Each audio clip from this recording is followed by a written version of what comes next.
English premier league ഇത്തവണ ആര് നേടും എന്നുള്ളതാണ് ക്വസ്റ്റ്യൻ. ശരിക്കും പറഞ്ഞാൽ ഒന്നും പറയാൻ സമയമായിട്ടില്ല. പ്രീമിയർ ലീഗിനെ സംബന്ധിച്ച് നമുക്ക് അറിയാവുന്നതാണ്. ഇങ്ങനെ ഓരോ ദിവസം കഴിയുമ്പോഴും ടേബിൾ ഇങ്ങനെ കലങ്ങി മറിഞ്ഞുകൊണ്ടിരിക്കും. പക്ഷെ എന്നാലും ഈ പ്രാവശ്യത്തെ ഒരു പ്രത്യേകത എന്ന് പറഞ്ഞു കഴിഞ്ഞാൽ മെയിൻ അണ്ണന്മാർ മുഴുവൻ ടോപ്പ് 6 ഉണ്ട് എന്നുള്ളതാണ്. അതായത് ആഴ്സണൽ ഒന്നാമത് 53 പോയിന്റുമായിട്ട് ഒന്നാമതുണ്ട്. മാൻ സിറ്റി 47 പോയിന്റുമായി രണ്ടാമത്, ആസ്റ്റൺ വില്ല 46 പോയിന്റുമായി മൂന്നാമത്, മാഞ്ചസ്റ്റർ യുണൈറ്റഡ് 4-ാം സ്ഥാനത്ത്. അതാണ് ശ്രദ്ധിക്കേണ്ട കാര്യം.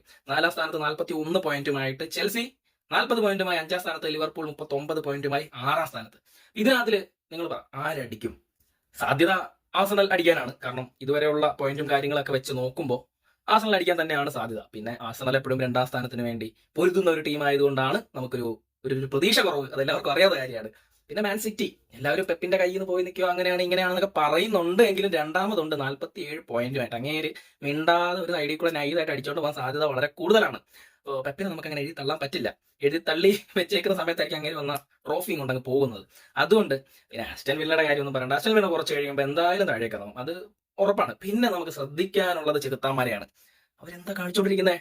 മൈക്കൽ കാരിക്, നിങ്ങൾ എന്താ അവിടെ ചെയ്തേക്കുന്നത്? നമുക്കറിയില്ല. എന്തോ പരിപാടി അവിടെ ചെയ്തിട്ടുണ്ട്. അപ്പോ ചെകുത്താന്മാരിൽ ചെറിയൊരു പ്രതീക്ഷ എനിക്കുണ്ട്. ഈ പ്രാവശ്യം എന്തും സംഭവിക്കാം. ഇനി 14 മത്സരങ്ങൾ ഇനി കിടക്കുകയാണ്.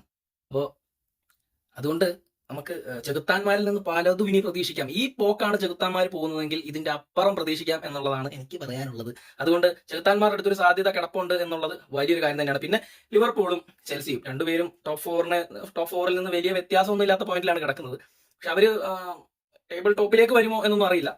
പക്ഷെ എന്നാലും നല്ല ഫൈറ്റ് അവരുടെ ഭാഗത്തുനിന്ന് ഉണ്ടാവും. അപ്പോൾ ടൈറ്റിൽ അടിക്കാൻ സാധ്യത ഞാൻ ഈ പറഞ്ഞു വെച്ചത് കേട്ടിട്ട് നിങ്ങൾക്ക് ഏതാണ് എന്നുള്ളത് ഒന്ന് കമന്റ് ചെയ്യുക. താങ്ക്